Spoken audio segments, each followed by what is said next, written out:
One of the best ways to experience a country's culture is to cook its most iconic dish. So in Lisbon, I learned how to make Portugal's most famous pastry, the Pastel de Nata. Instead of just eating my way through Lisbon, I booked a Pastel de Nata baking class to actually learn how it's made from scratch. Because if you're coming to Portugal, this is something you're going to eat a lot.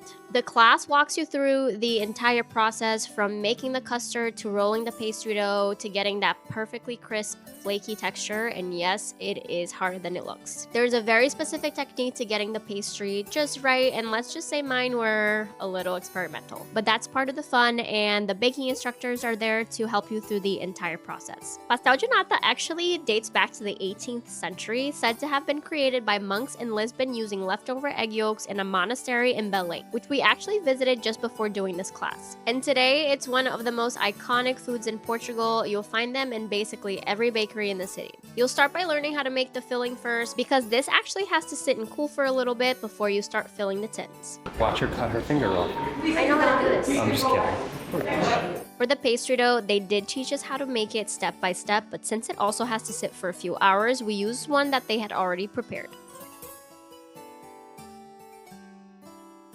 While we waited, the instructors taught us how to make another Portuguese dish called farofias, which is a traditional dessert consisting of soft, cloud-like poached meringue served in a creamy custard sauce and topped with cinnamon. When the pastel de nata filling was cool enough, we set the dough in the baking tins before filling them and putting it in the oven to bake. I'll include the exact recipe for this pastel de nata in the description if you want to tackle it at home, and I'll also include the link to this activity if you want to try this while you're in Portugal.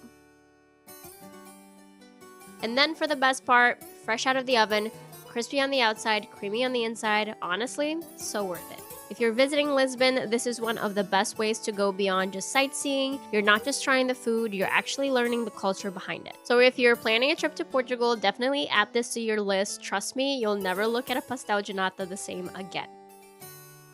And if you're looking for more fun things to do while you're here, make sure to watch this video next.